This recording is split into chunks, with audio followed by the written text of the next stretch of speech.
Buenas noches y bienvenidos a Punto de Vista.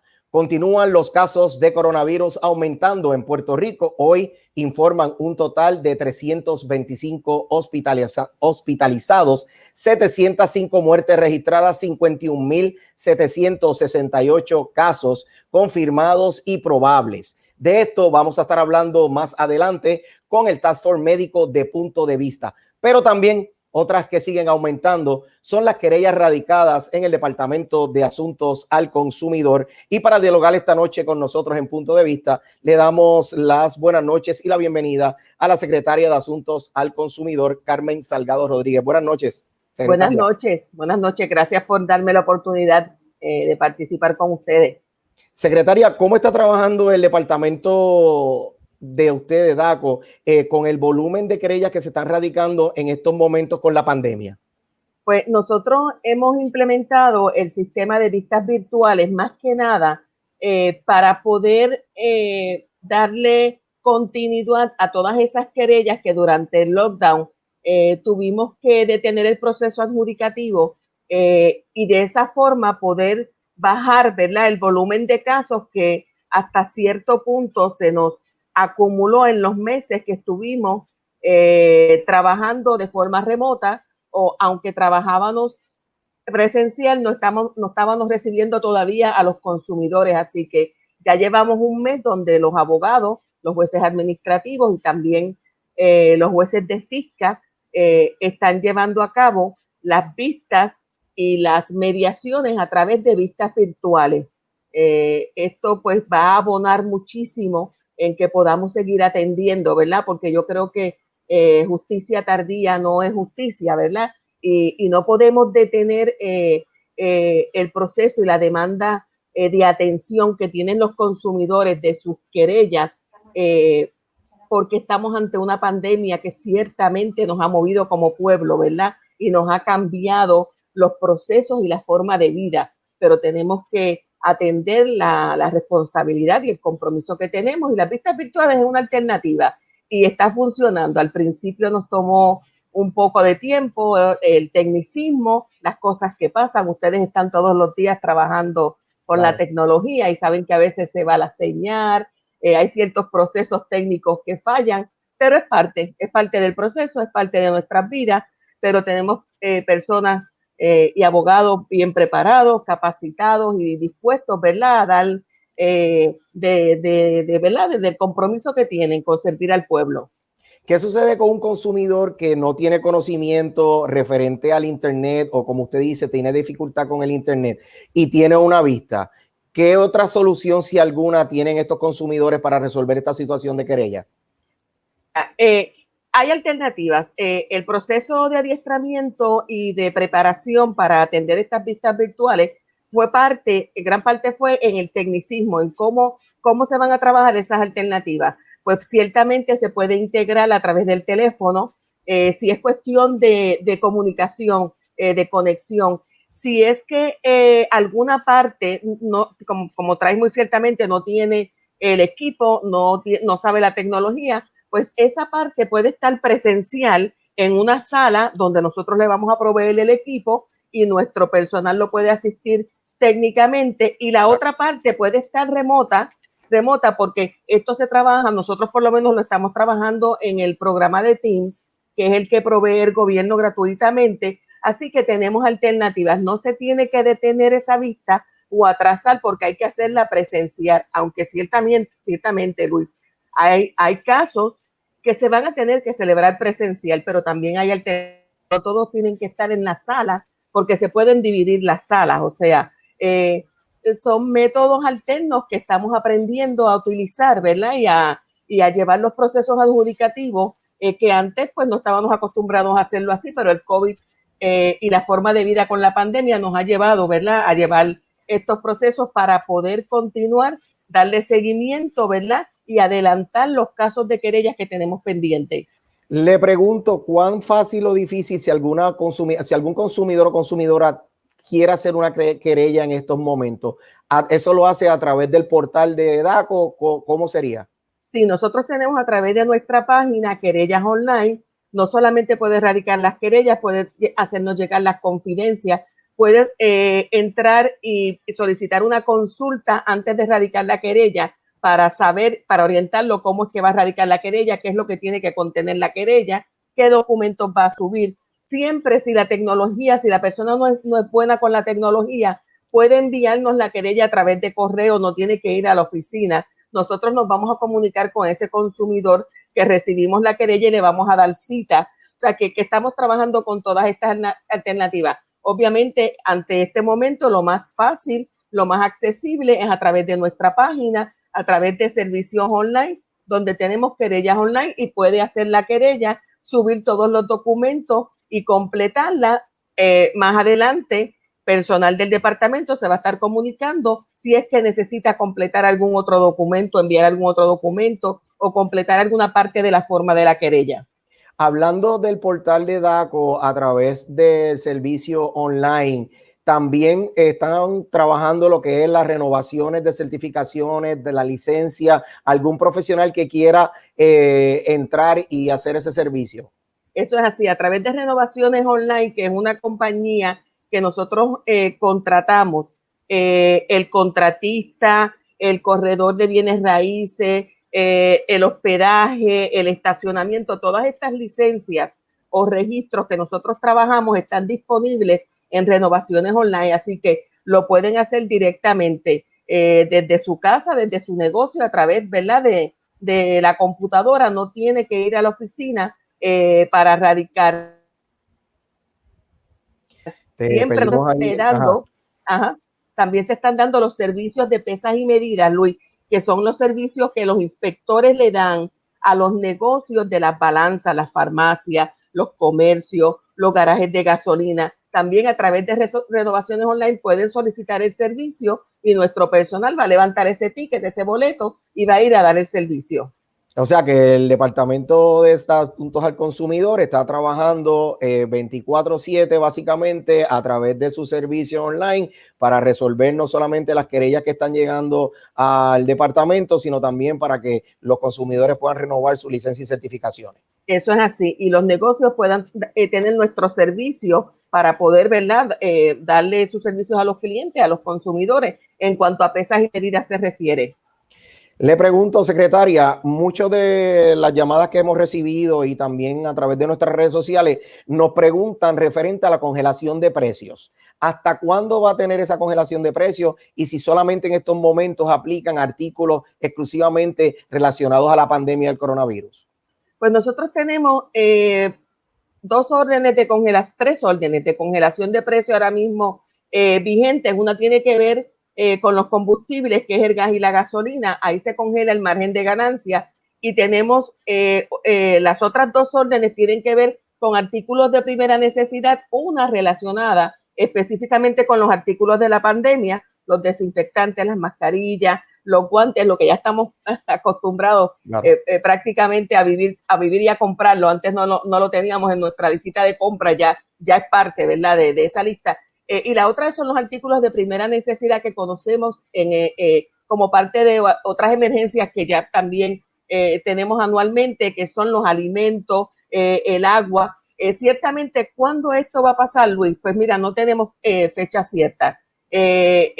Lo más complicado de esta pandemia, ¿verdad?, para el departamento, para los empleados, para mí misma, es la incertidumbre que esta pandemia ha creado en el mercado y en la cadena prácticamente de todos los eslabones que componen, ¿verdad?, lo que es la economía. Y las fechas, la incertidumbre en fecha, o sea, estamos todos esperanzados de que se logre una vacuna, de que tengamos noticias positivas de parte, ¿verdad?, del sector de salud, para entonces nosotros poder determinar, pues mira, ya la emergencia pasó, si es que no sé si esa palabra todavía ni la concebimos, ¿verdad?, porque nos ha enseñado esta pandemia que no es como los huracanes, cuando hay una emergencia en Puerto Rico. El huracán pasa, pues tiene las consecuencias que tiene, destroza lo que destroza, nos recuperamos y en la recuperación está el proceso de que pasó el huracán, nos recuperamos y volvemos a la normalidad. Esto ciertamente no lo vemos así que están vigentes las órdenes, se van a mantener vigentes, son necesarias. En muchos de estos artículos han tenido un efecto de aumento porque sabes muy bien que se ha dislocado la producción, el transporte, el abasto, o sea, son circunstancias extremas nunca antes vividas en la economía. Y ciertamente los lockdowns, los cierres de comercio, pues afectan porque tuvimos un periodo donde la carne tuvo problemas de abasto momentáneas porque hubieron productoras de carne que tuvieron que cerrar por el efecto del COVID y así ha ocurrido, ¿verdad? En diferentes sectores de la economía, pero yo entiendo que el consumidor, y te lo tengo que decir el puertorriqueño en esta experiencia que he tenido, ha aprendido a vivir con esta pandemia y hemos visto cómo se ha acomodado a comprar artículos que antes ni miraba porque prefería sus marcas. Ahora estamos abiertos a comprar ese artículo de primera necesidad que necesitamos y probamos las marcas y nos vamos con el mejor precio. Así que eso es positivo para el consumidor.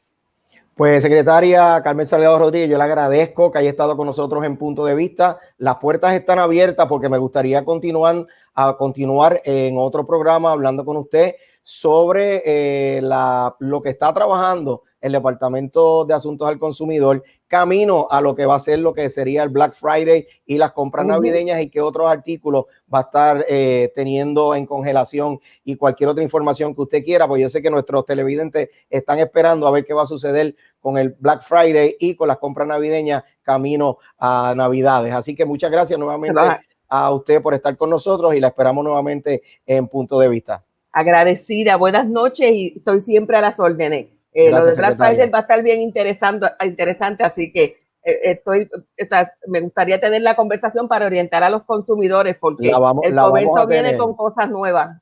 La vamos a tener, cuente con eso. Muchas gracias y buenas noches. Buenas noches. Gracias. Cuando regresemos a Punto de Vista, vamos a estar hablando con el Task Force médico de Punto de Vista, así que ya volvemos con ellos.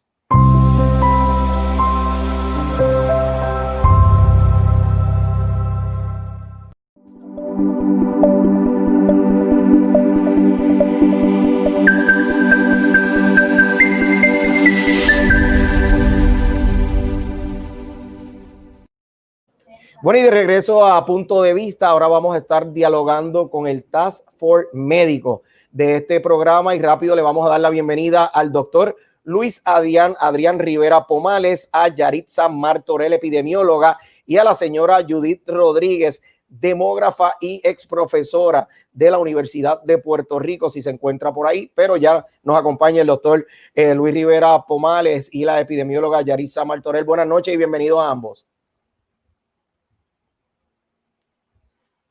Buenas noches, gracias por la oportunidad. Sí. Buenas noches, Luis, gracias por la invitación. Buenas noches. Buenas noches, Judy. Ya habíamos hablado al principio del programa sobre los casos de coronavirus que han aumentado las muertes. Quiero empezar con usted, doctor. ¿A qué se debe este aumento y que no hayamos podido volver a disminuir el porcentaje? Bueno, a principio se tomaron muy buenas decisiones epidemiológicas desde el punto de vista de prevención y de poder cortar los contagios. Luego, una vez estuvo contenido, la gente pensó probablemente que esto se había acabado, que esto no era algo que perdurara. A veces nuestra ignorancia hace cosas grandes. Y luego, pues, abrieron y lo que estaba contenido se desbocó. Vinieron el aumento de los casos y con ellos las muertes. Hemos tenido muy pocas muestras en el proceso, los cuales van a ser necesarias mejorarlas. Tuvimos nuestro primer pico. Ahora vamos a entrar estamos entrando en el segundo pico. Y luego debe existir un tercer pico entre marzo, abril, mayo, que puede ser algo sumamente catastrófico si no se hacen medidas serias y se mantiene una contención Yarisa, te pregunto, ¿la culpa de que está sucediendo esto o es del gobierno o es de las personas, de los jóvenes, de los adultos que no están haciendo caso a lo que se le está diciendo referente a la protección del coronavirus? Bueno, Luis, yo creo que esto es una responsabilidad compartida. No necesariamente la culpa es de uno o del otro. A mí me parece que, como bien mencionó el doctor anteriormente, el gobierno ¿verdad? Con la libertad que se está dando con la orden ejecutiva 2020-066, que se extendió ahora, las recomendaciones que incluye, ¿verdad? De la apertura y de la libertad que tiene tanto la población de adultos mayores como la de los jóvenes que mencionas. Yo creo que eso influye de cierta manera para que el comportamiento de los puertorriqueños sea uno un poco más liberal, por llamarlo de alguna manera. En cuanto a la juventud, realmente esto se trata de conciencia social. A mí me parece importante que el Departamento de Salud, las agencias pertinentes, organizaciones sin fines de lucro, toda la parte que pueda ir dirigida a la educación, debemos tener un enfoque mayor en cuanto a la educación en salud pública se refiere. Y tengo que destacar que Puerto Rico tiene profesionales excelentes y licenciados en educación en salud pública que pueden establecer estrategias basadas en evidencia, que pueden ser medibles, que nosotros podemos saber cuál es el cambio en comportamiento de la población si utilizamos las fuentes y los recursos que tenemos a nuestro favor. Yo no sé si esto lo han tomado en consideración, pero cuando a nosotros nos preparan en salud pública, definitivamente la educación es clave en el proceso y nos ayuda a nosotros a que esa pregunta que tú me estás haciendo tuviéramos una contestación diferente en este momento. Gracias, Yarisa. Voy a pasar ahora con Judith Rodríguez, ex profesora de la Universidad de Puerto Rico, también demógrafa, y está trabajando unas tablas. Háblanos sobre esos datos que nos está hablando la epidemióloga, porque usted lleva trabajando esas tablas bastante tiempo. Sí, cómo no. Muy buenas noches, tengan todos. Con relación a lo que nosotros encontrado, nosotros trabajamos, el doctor Ibrahim Pérez y esta servidora, llevamos trabajando prácticamente desde mayo, preparando un informe semanal para la población en términos en general, que lo distribuimos, para que puedan entender prácticamente los datos, personas que no son expertas en la materia. De acuerdo al último informe que preparamos, nosotros preparamos... Vamos a presentar ese informe. Le vamos a poner ese informe ahora en la tabla. Sí, con una semana de atraso y hemos encontrado que durante las últimas 12 semanas en Puerto Rico ha habido una alza extraordinaria en términos de la cantidad de casos. O sea, 12 semanas con 1,000 casos o más. Específicamente, podemos ver en las líneas que son amarillas, que son aquellos que los casos llegan a 1,000, que no llegan a 2,000, y los casos en la línea, las barras color rojo, son aquellos que tienen más de 2,000 casos. Nosotros hay un caso de esto en una semana, que es la del 13 al 19 de julio, donde tuvimos 2,015 casos, específicamente para agosto, la semana del 3 al 16 de agosto, esas 2 semanas, tuvimos también una alza extraordinaria y creíamos que con las semanas posteriores, que eran 3, que estábamos en baja. Sin embargo, en septiembre, específicamente del 7 al 20 de septiembre, comenzamos a ver una alza extraordinaria, 2 semanas también, y específicamente esa semana de septiembre 14 al 20 se registró una alza de 2,679, no llegamos a los 3,000. Sin embargo, cabe señalar que hemos visto que la última semana, que fue esta 21 al 27 que trabajamos, ahora estamos trabajando esta otra que viene, terminamos el domingo y tiramos el informe, hemos observado una baja en los casos específicamente positivos por muestra. Nosotros trabajamos los casos de muestra porque son los que tienen la infección activa en el momento, que es lo que nos interesa que está pasando. ¿Qué sucede? Nosotros entendemos que con la apertura que hubo recientemente a través de la última orden ejecutiva, hemos observado que ha habido una disminución, que toda esta alza aparentemente tiene que ver con la actividad política de las primarias que hubo recientemente durante los meses de agosto y que se replicó, pero de continuar esta baja que sabemos que hay transmisión comunitaria. O sea, tenemos transmisión comunitaria, pero se ve una baja que si hacemos un esfuerzo mayor, verdaderamente podríamos bajar unos niveles más bajos.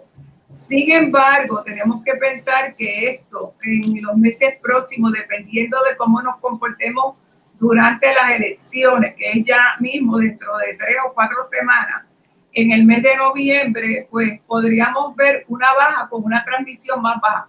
Es importante que no hay duda que la comunidad puertorriqueña, hay que felicitarlo, que después de la apertura se ha sabido comportar en términos de, según lo reflejan las cifras en Puerto Rico. Con relación a las muertes, cabe señalar que ahora mismo tenemos 705 muertes, según estaba diciendo el doctor anteriormente, y estas muertes en Puerto Rico, al presente, como está esta cantidad, a este momento, de experimentarse las mismas muertes, el mismo patrón de muerte del año pasado, esta sería la 9ª causa de muerte al presente con esos 705 casos.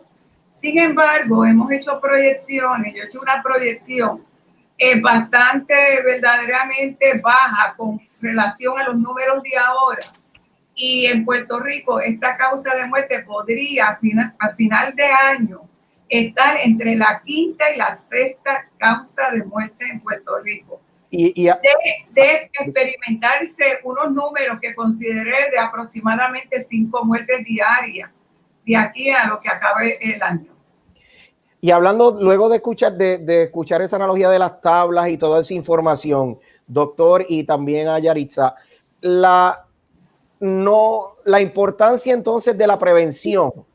¿Dónde estamos dejando la prevención en este aspecto? Porque si vimos lo que sucedió después de la primaria, ya Judy estaba hablando algo que puede suceder, usted doctor también, en un segundo pico, en un tercer pico. ¿Dónde estamos dejando la prevención y cuál importancia debe ser esta prevención? Definitivamente la prevención yo entiendo que es sumamente importante. Hay una parte que tiene que ver con el rastreo. Hay un estudio que se hizo en Oxford, en Inglaterra, y que salió publicado recientemente en una revista, y se encontró que un rastreo bien hecho podría disminuir la transmisión comunitaria en un 26%. Ahora, eso sí, hay unos criterios para que sea lo más óptimo, y es lo siguiente: ese rastreo tiene que hacer contacto inmediatamente con el 80% de los casos, y no necesariamente en Puerto Rico ha sucedido así. Ok, Yaritza, ¿cómo están trabajando ustedes en los municipios que tú estás, o cómo estás viendo tú que el gobierno está trabajando con estos rastreos? Sí, como bien menciona la doctora, básicamente la meta es identificar el 80% de los contactos directos en 24 horas. Eso es un esfuerzo, ¿verdad?, que se está realizando en colaboración con el sistema de investigación de casos y rastreo de contactos a través de la colaboración que tenemos con el Departamento de Salud. Ahora, los sistemas municipales, porque tengo que destacar, ¿verdad?, que esto está corriendo desde el 1 de julio. Y ha sido un poco difícil para algunos municipios, ¿verdad?, la implementación del proyecto. Pero por lo menos para mí, en el caso mío, ¿verdad?, yo dirijo el proyecto de Guayanilla y el de Naguabo. En Guayanilla nosotros estamos trabajando desde el 16 de abril, así que nosotros comenzamos a tiempo, por decirlo de alguna manera, y tenemos bastante control sobre la situación ahora mismo de COVID-19 en el municipio. Básicamente nosotros se nos está reflejando 1 a 2 casos cada 2 a 3 días. En Naguabo la diferencia, nosotros estamos trabajando con varias situaciones en Naguabo. Sabemos que Naguabo es un pueblo costero y el malecón, como ustedes lo conocen, siempre es bien frecuentado. Así que estamos manejando la situación ahí, pero la realidad es que nosotros tenemos todos los municipios, por lo menos 54 municipios, lo último que supe, tienen el programa de rastreo de contactos implementado a un 100%. Entiéndase que ya el equipo de trabajo, ¿verdad?, está completo, según lo último que hablé con la doctora Fabiola Cruz, cuando digo que el proyecto está completo, me refiero a que el personal que se indica debe estar contratado para cumplir con el nivel poblacional de ese municipio está disponible para atender el rastreo de contacto y la investigación de casos. Así que cuando ya eso está corriendo del todo, entiéndase, cuando ese engranaje comienza a un 80, un 100%, la efectividad de la identificación de los contactos directos, de esos casos índices, de esos casos positivos, pues es más efectiva. Pero la realidad es que llegar al número del 80%, que es la meta que nosotros tenemos, es un poco complicado. Aquí hay muchos factores que se ven en el proceso, ¿verdad?, involucrado, como lo es la comunicación entre esa investigación del caso inicial, la libertad que tiene ese caso inicial de decir con quién compartió, de decirnos el número de teléfono de la persona con la que tuvo contacto. Sabemos que el boricua a veces no quiere, ¿verdad?, ser tan liberal en ese sentido, así que el equipo de trabajo está capacitado para poder persuadir en ese sentido y lograr tener ese bonding con el caso índice y lograr tener la información que se necesita. Hablando de lo que estaba mencionando, Yarisa, doctor, quiero hacerle una pregunta, y esto usted y yo lo hablamos ayer cuando estábamos dialogando vía telefónica. El track y de la persona con quien usted se junta, vamos a poner el último ejemplo, el presidente Donald Trump no estaba utilizando las mascarillas, él no estaba haciendo la social distance y pues contagió el coronavirus, pero a su vez contagió a varias personas que estaban rodeadas con él. Estamos viendo varias de las noticias que salieron en CNN referente a su estatus. ¿Cree usted, utilizando esto como ejemplo, que se manejó bien, tuvo cuidado al hacer las cosas, salió muy temprano del hospital? ¿Qué me puede decir esto, doctor? Bueno, hay varios puntos. El primer punto es cómo él se comporta antes de que esto ocurra. Y pues no cumplió con ninguna de las medidas de prevención adecuadas, lo cual se puso en riesgo él, pero expuso también en riesgo a muchas otras personas.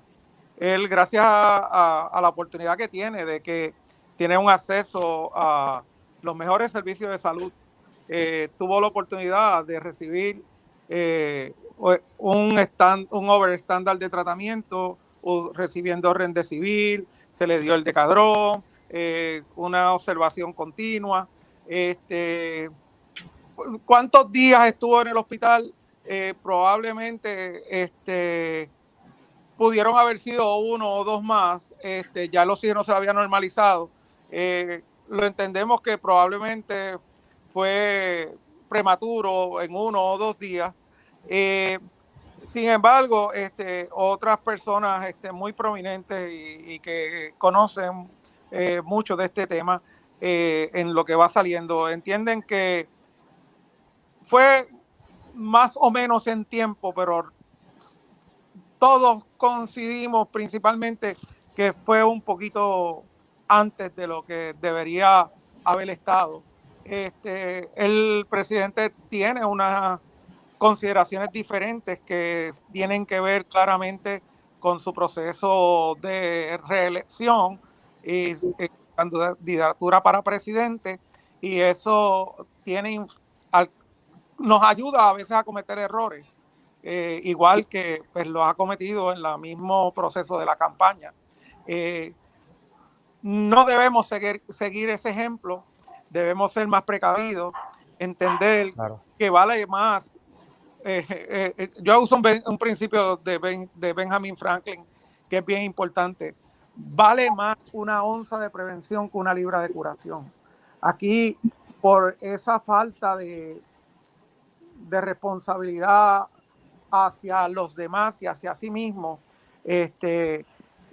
hubo que hacer unos gastos inmensos para poder cumplir con el tratamiento de él.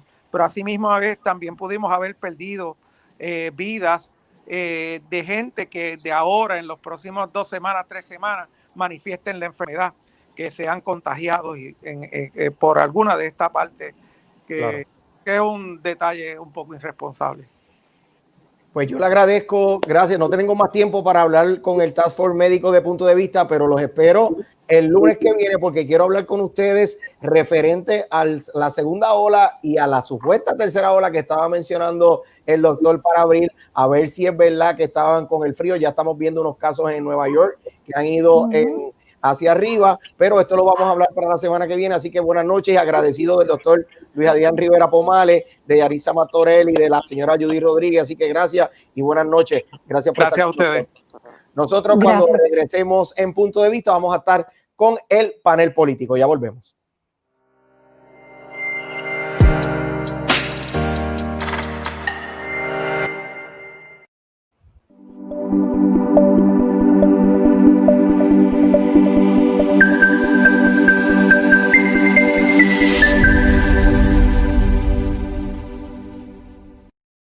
Bueno, continuando con Punto de Vista, ahora vamos a hablar con nuestro panel político y rápido le damos la más cordial bienvenida al representante del Distrito 27 por el Partido Nuevo Progresista, Manuel Claudio, el representante Ramón Luis Burgos por el Partido Popular Democrático, él representa al Distrito 34 y al candidato a senador por el Distrito de Ponce por Proyecto Dignidad, Luis Jordán Frau. Buenas noches, no tengo a Ramón Luis por ahí, pero vamos a comenzar con ustedes dos. Ya escucharon parte de lo que dijo la secretaria de DACO, también lo que habló el panel médico referente a lo del COVID, y vamos a empezar rápido. Quiero su punto de vista referente a los servicios de renovación de las diferentes certificaciones y licencias a través del sistema de DACO. Manuel, voy a empezar contigo. Muy buenas noches, gracias Murphy por la oportunidad que me brindas para poder llegar a todas las personas a través de Punto de Vista. Definitivamente Puerto Rico ha evolucionado, ha tenido una diferencia a lo que fue el diario vivir de cada uno de los puertorriqueños, pero lo que es ahora el próximo Puerto Rico que hemos construido y hemos elaborado a través de yo creo que esto ha sido algo arduo, algo estratégico, pero que venía de mucho tiempo atrás para poder lograr esta estrategia. Pero definitivamente lo que es los servicios del DITOP, hemos visto un retraso en lo que ha sido la evolución de esto. Pero yo estoy confiado de que próximamente vamos a tener una mejor oportunidad de poder lograr la diferencia a través de los servicios que hemos estado brindando a través de las diferentes agencias. Luis Jordán, los servicios del gobierno en estos momentos han sido la mayoría a través online, a través de su sistema de las páginas modulares. Algunas han fracasado, algunas han estado bien, algunas son lentas. Hemos visto lo que sucedió con el Departamento del Trabajo, la de Hacienda está corriendo bastante bien, pero cuéntame los servicios que está dando el Departamento de Asuntos del Consumidor.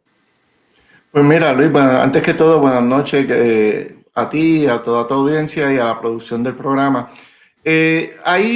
Como todo, hay servicios buenos, hay servicios que todavía están en esa etapa de mejorar, ¿no?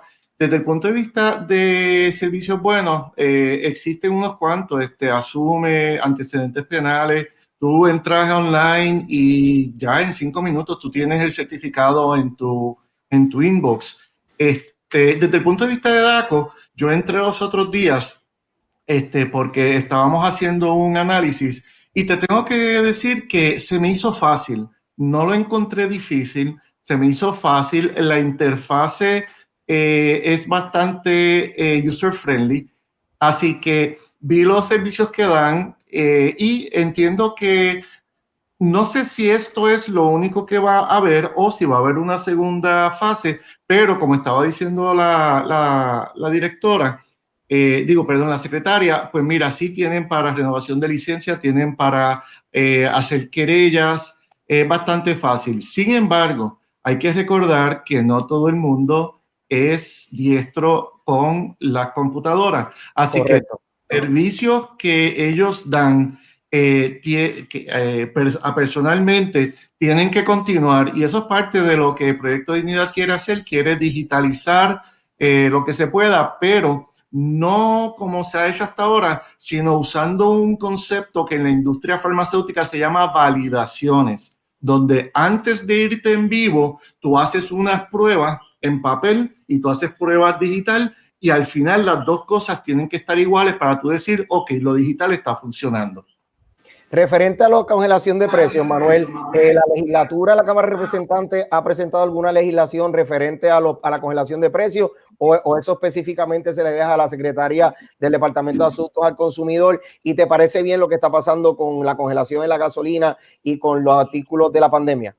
Mira, definitivamente Puerto Rico tiene que ver, actualmente estamos en un receso legislativo, recordamos que estos próximos 6 meses estamos en una campaña eleccionaria para el próximo noviembre, y hasta que no pase este término, excepto las convocatorias de la gobernadora, no se han podido atender bajo un proceso legislativo apropiado.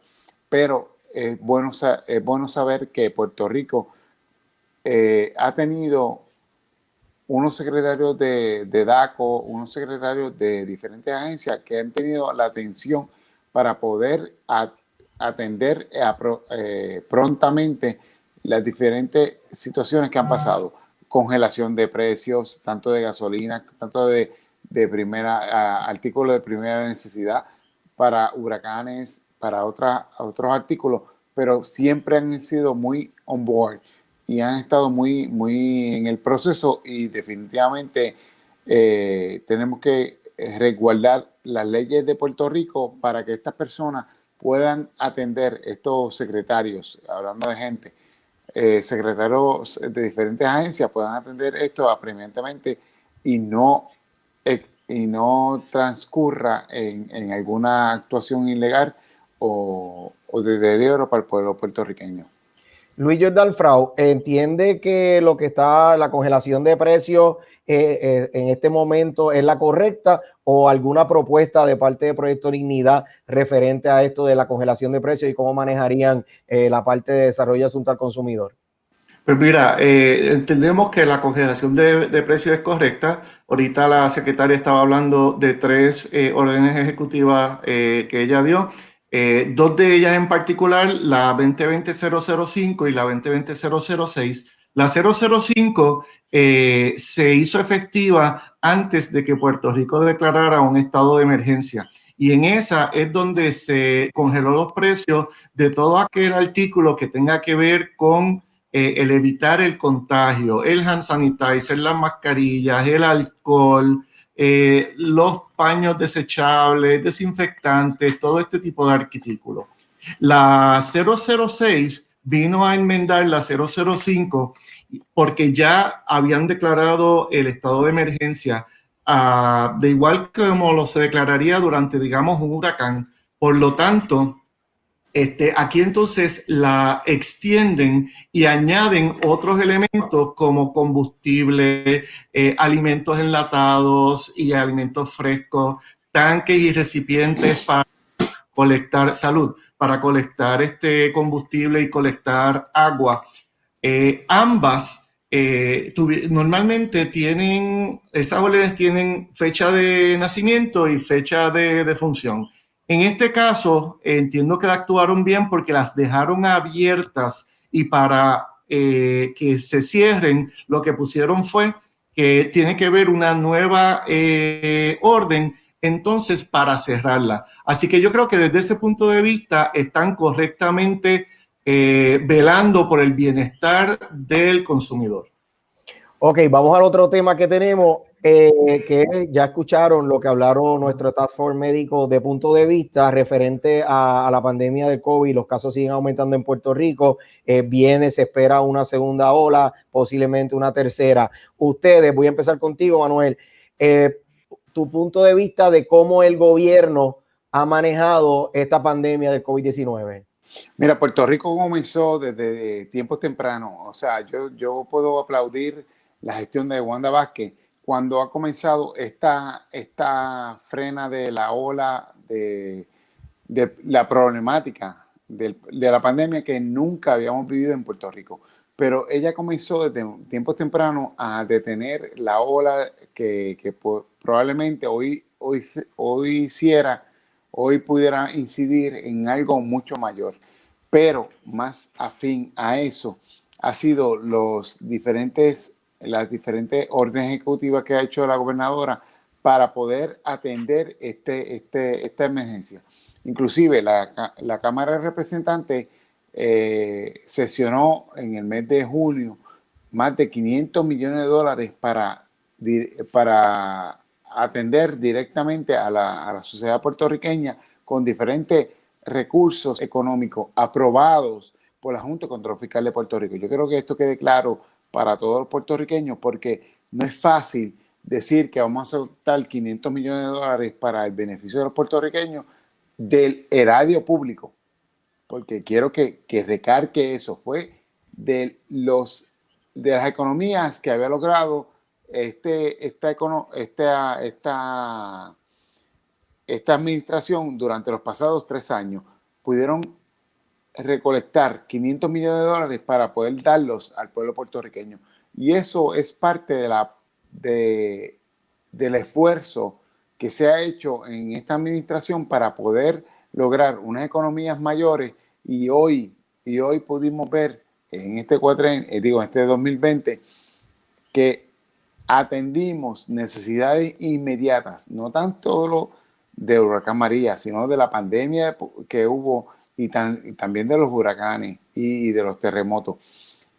Y cuando tú ves ese tipo de enlace que crea la legislatura con la Junta de Control Fiscal, con la gobernación, hay que ver quiénes realmente han tenido atendiendo apropiadamente las necesidades de nuestro pueblo y han sido próximos a poder lograr una estabilidad económica que es lo mejor que Puerto Rico merece.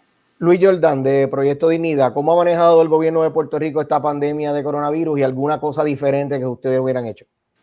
Pues fíjate, yo coincido con el representante de que Puerto Rico dio adelante y fue bastante incisivo al principio.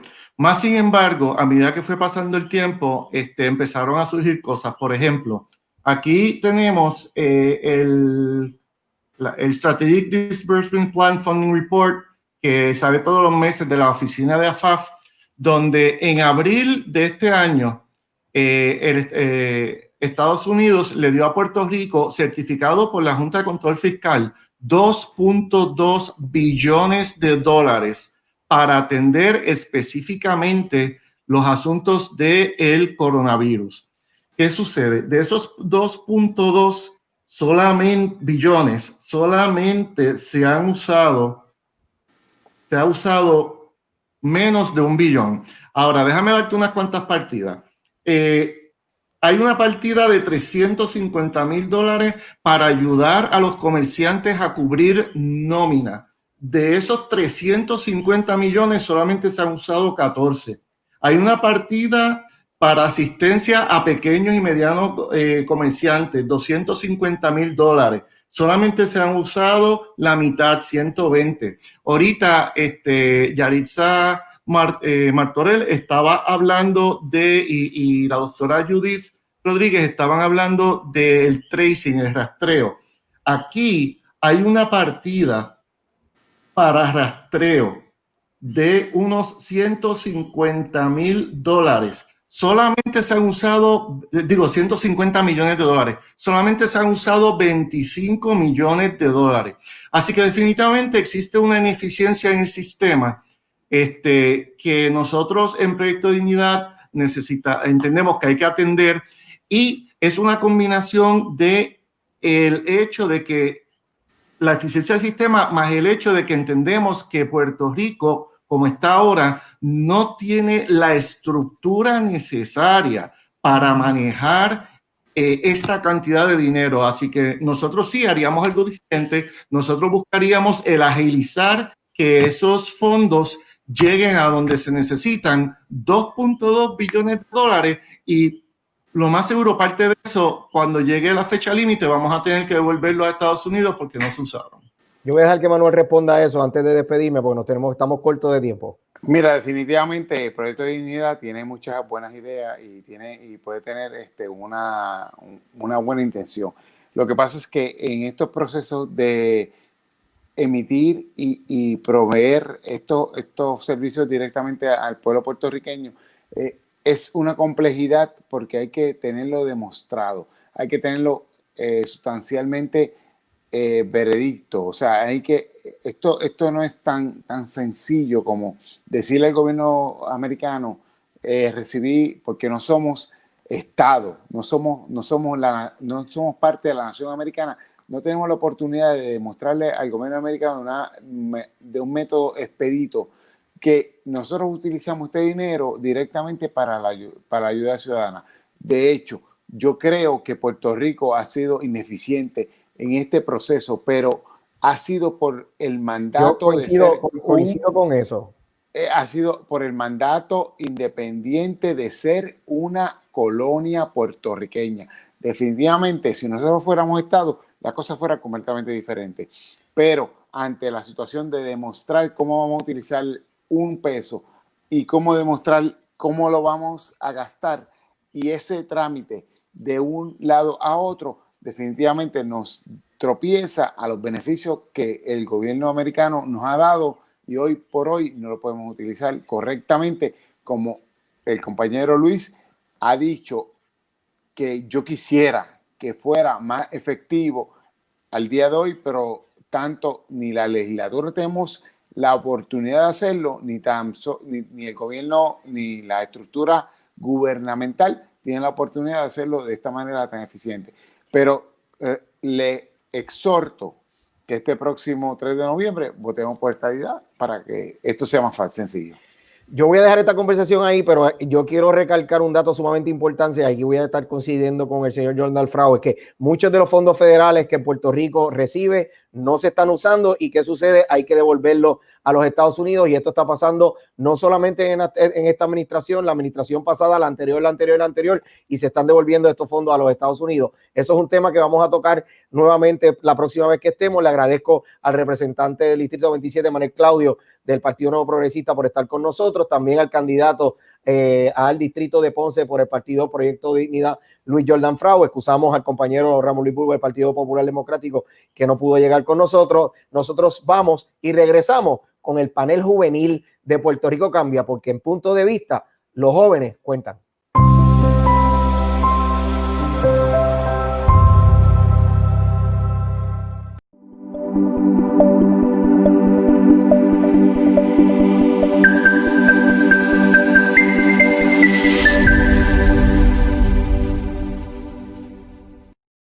Bueno, de regreso a punto de vista, y como habíamos mencionado luego de terminar el panel político, vamos ahora a traer al panel juvenil de Puerto Rico Cambia, y rápido le damos la bienvenida a Efraín Montalbán, a Limelsli Aponte y a Naomi Martínez. Buenas noches y bienvenidos, jóvenes, a Punto de Vista. Saludos.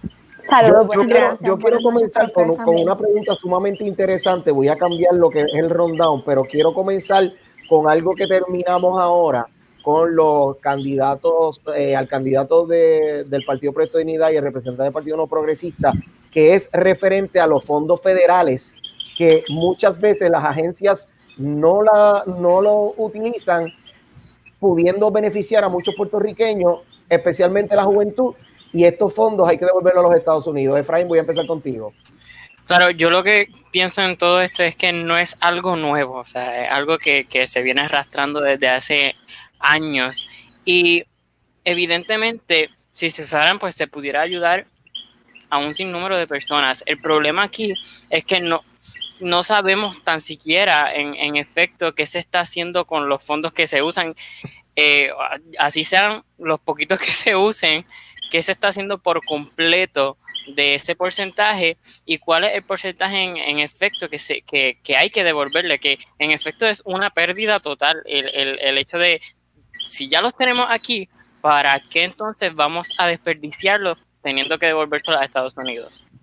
Limersi, ¿qué me puedes decir respecto a esto de los fondos federales que puede ayudar a muchos de los jóvenes, especialmente en temas como de la preferencia tuya, como es el ambiente, el desarrollo de las artes culturales, entre otras cosas? Yo pienso que coincido con las palabras de Efraín y con lo que dices. Realmente la falta de distribución efectiva de los fondos ha hecho que muchas partes importantes de asuntos sociales, asuntos culturales, asuntos gubernamentales se vean afectados. Coincido con Efraín cuando él menciona que realmente no sabemos a qué se está distribuyendo cada parte de ese dinero. Por tanto, eso me deja pensando a mí que si no, ¿por qué entonces no se usa? ¿Qué vamos a utilizar? ¿Qué criterio utiliza el gobierno para entonces decidir no utilizarlo? Porque evidentemente es necesario y todo lo necesario tiene un propósito. Por tanto, pienso que el gobierno tiene que mejorar en este aspecto. Naomi, en el caso de tantos males sociales y que necesitamos atacar en esta sociedad con los jóvenes, las personas mayores, ¿qué te parece que nosotros estemos perdiendo estos fondos federales que le llegan a Puerto Rico ya aprobados, que muchas veces lo ha anunciado la comisionada residente Jennifer González, pero que estos mismos fondos o no son utilizados por el gobierno central o las diferentes agencias no lo usan y estos fondos pues Puerto Rico los pierde y no llega a manos de los puertorriqueños? Sí, es lamentable que el aparato gubernamental tenga una incapacidad para poder manejar los fondos que se reciben precisamente para poder asistir a la sociedad. Y es lamentable que en momentos de crisis en cuanto a salud, en este caso, por la pandemia que nosotros enfrentamos, pero asimismo por problemas ambientales y sociales, el Estado no demuestre usar los fondos con capacidad para que realmente puedan llegar a las personas que sí lo necesitan.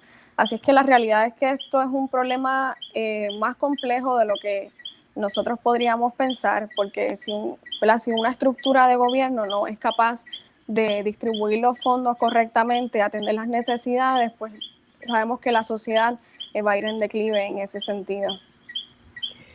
Ya escucharon en el segundo segmento al Task Force Médico de Punto de Vista, vieron el aumento en casos de COVID-19, el aumento en muertes.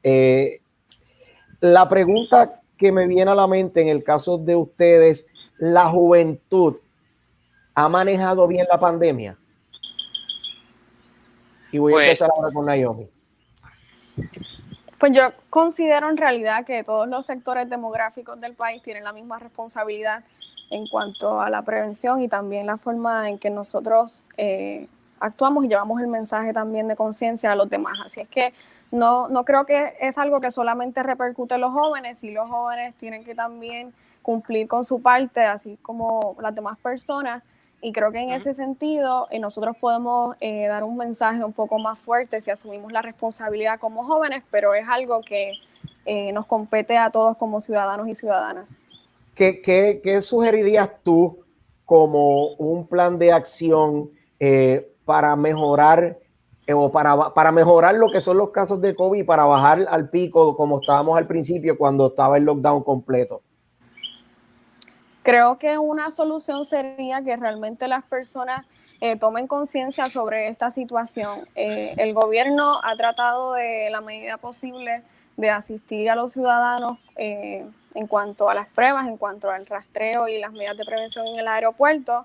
Y asimismo, como mencionaron los recursos que estuvieron con nosotros, los ciudadanos y las ciudadanas tienen también una responsabilidad social. Yo creo que la solución es que realmente tomemos conciencia sobre lo que está pasando y asimismo nosotros podamos ser de influencia para nuestros amigos y para nuestros familiares también, porque sabemos que muchas veces los brotes se dan en actividades o reuniones familiares, y en la medida en que nosotros podamos controlar esos núcleos, asimismo eso puede tener una repercusión para el resto de nuestro país.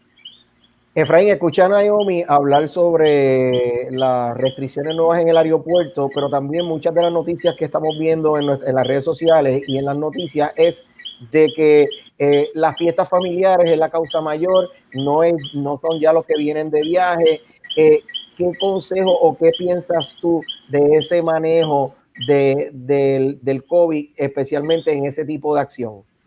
Claro, en cuanto al pico que ha sucedido, y voy a la pregunta que me hiciste ahora mismo, pero quiero tocar el punto y reforzar, porque ya se ha hablado, o sea, los picos que han podido ocasionar, yo en mi punto de vista es en que no es tanto por la apertura de las cosas que han podido hacerse por el gobierno, sino más bien por las decisiones de los ciudadanos. O sea, nosotros también tenemos responsabilidad, no es solamente el gobierno ha buscado hacer las cosas bien, y una de las cosas que están ocurriendo es esas que mencionaste de las fiestas en las casas, y tengo personas cercanas que de hecho se contagiaron en un compartir de la familia, y como resultado de eso uno de los tíos falleció.